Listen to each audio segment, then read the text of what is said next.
Greetings and welcome to the channel. This is the real TBT Kenya. I know it has been a while, but we are still around, and it's an honor having you here. Yeah, so today we are going to review one of the most legendary TV sets in our times. This is the Greatwall TV, and I'm going to share with you 5 things that I remember about this TV set back in the days. Stay tuned.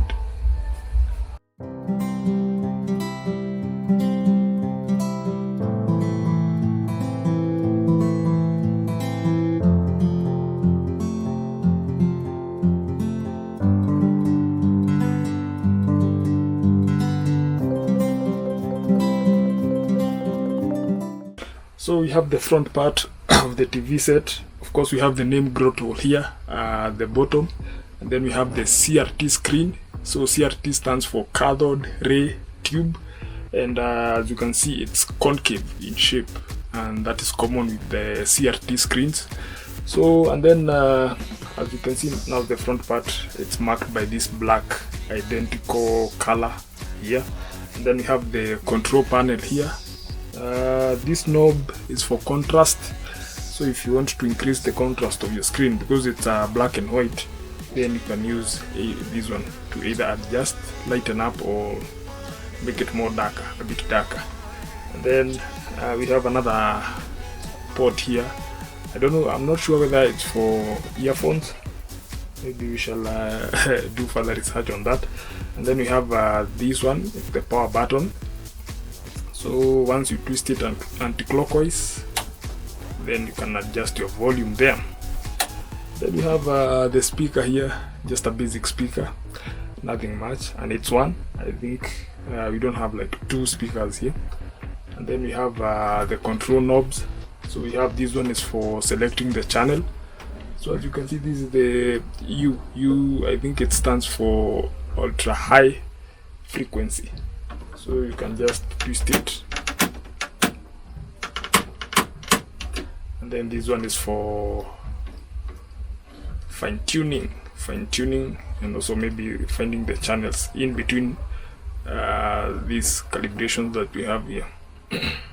So I think ABC used to be in this position at U, and then the rest, Akina KTN, Niche, NTV, and the others, they used to be, I think, around here, either 3 or 2A, around those channels there. On the side, it's very much basic. Then at the back, we have this synonymous hump. All CRT screens, they come with this hump, sort of a hump there. And of course, we have this one is for the port for antenna, so you just hook it there, and we have the antenna here. And then we have some 2 buttons here. We have some 2 buttons at the bottom here. So this one with some arrows pointing up and down, I think it's for aspect ratio or vertical hold. In some places they call it that way, vertical hold. And then this other one is for adjusting the brightness. And towards the end, now we have the power cables. That's where now you connect to your power source. Yeah, so, and also we have, now here we have the badging, we have the Greatwall logo there, and we have the product specifications. Right. So it's very basic. Okay, so now onto the 5 things that I remember concerning this TV set. The first one has to do with powering this TV. So back in the days, most of the villages and other places, majority of the places in our country, they are not connected to the electric grid. So majority of the people in their homes, they were using solar panel to power their electronics. Because I remember, I think in our area, the electricity was connected around when I was in class 3. Because I remember some kids on our way home from school, they used to fall on the holes that had been dug to erect those electric poles. And one of the major benefits of this set is that it had 2 ways that you can power it. First, you can power it via the normal sockets, the AC power, that is either 240 volts or 110, depending on maybe where you are or where you come from. And you also had the 12 volt DC power, so you could be able to connect to the lead acid battery and you'll be able to power this one. So that's why actually the Greatwall was more popular in so many homes across the country, because you have those two options of powering it. So in most cases the 12 volts will take you over the night. You can be able to view uninterrupted over the night.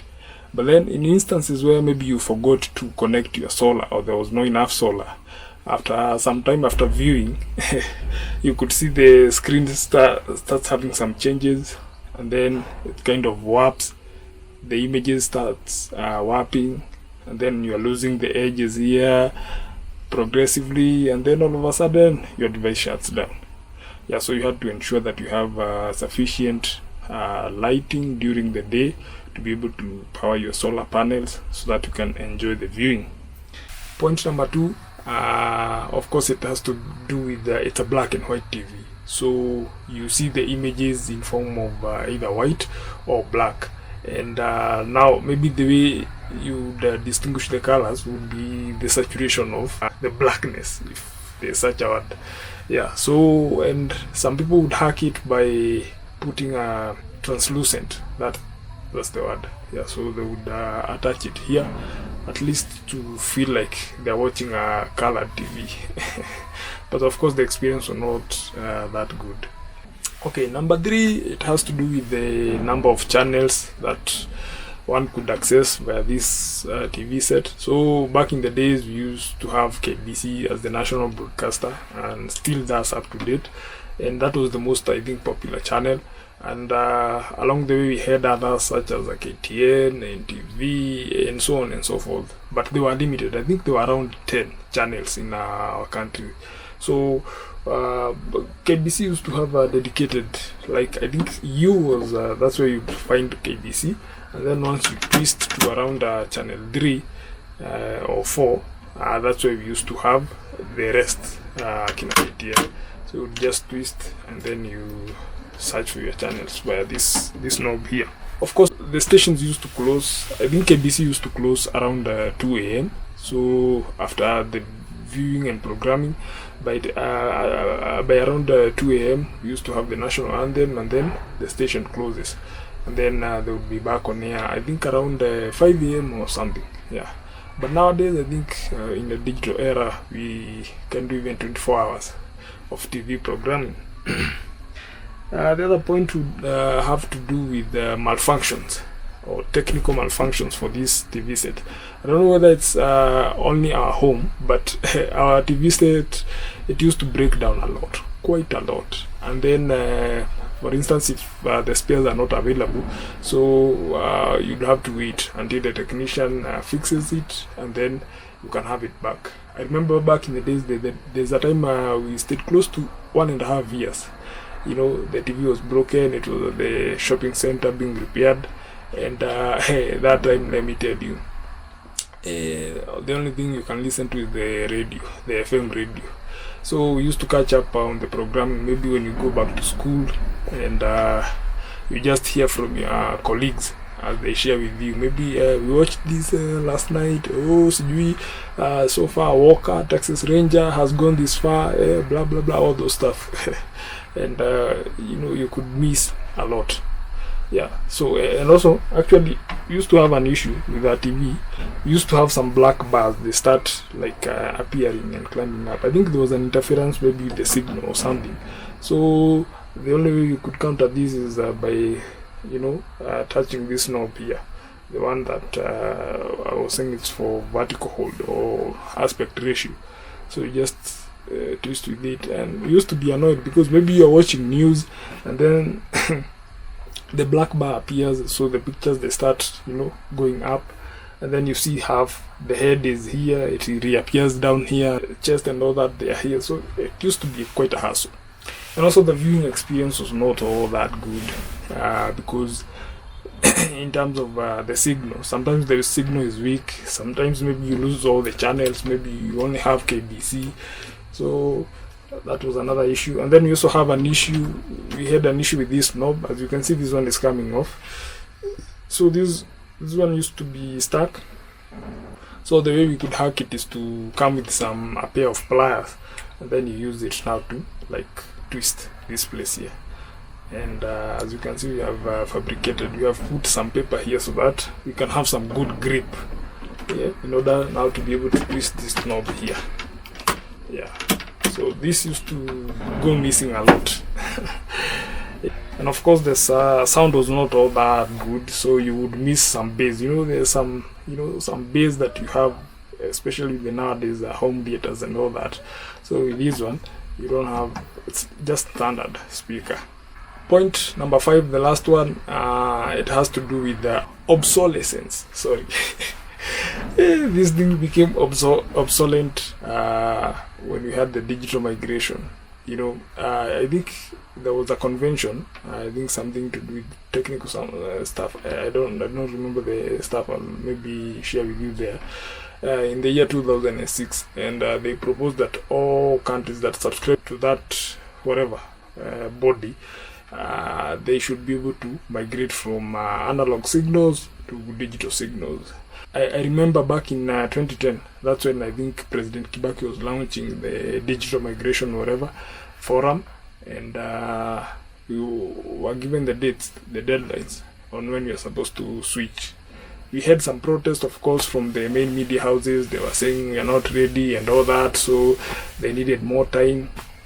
But eventually, on February 2015, that's when we had the digital migration, and of course everyone now moved to digital. Those who used to have old TVs, now they could what they were required to do is to buy a set-top box, so that now the box can be able to transmit the digital signals now to direct to these sets, so that one can be able to continue enjoying the viewership. So unfortunately, this Greatwall did not have the capability to process those signals, the digital ones. So that marked the end of the Greatwall in the year 2015. So now you can only find it on museums and other places of sorts. Yeah. And I think the digital migration, even me personally, I was skeptical at first, because we heard rumors, we are going to buy set-top boxes, you are going to be paying for channels and all that. But then again, I think it's a good thing. It's a blessing in disguise, because now the viewership kind of improved, because the analog signals we used to have, the pictures were grainy. You have to keep on twisting your antennas and all that to be able to find your channels. But now with the digital migration, it was much easier. The viewership was all the channels were crystal clear. Yeah, those Jung Chele and all that they were gone. And up to nowadays, I do appreciate it was a good thing by the moving to digital migration. And also we have a variety of channels. We have close to, I think, 50 channels that are available, so you can be able to watch these. If you're tired, you go to another channel, you move on, and so on and so forth. Yeah, so it was a good thing. At least we moved, and we shall live now to remember those memories of this mini TV. Yeah, so I used to enjoy some of the programs, and actually that's what we're going to cover in the next video. We're going to check on maybe some of the programs that we used to enjoy back in the days when we had this Greatwall TV. Some of them, I know you know them. WWE Wrestling. Paul Heyman. Oh, it's about time. There's a real general manager here. That was amazing. That was amazing. Yeah, so thank you so much for watching. If you have like any memories that you hold concerning this Greatwall, you can be able to share with us down there in the comment section, and let's interact. Don't forget to like this video, and see you on the next one.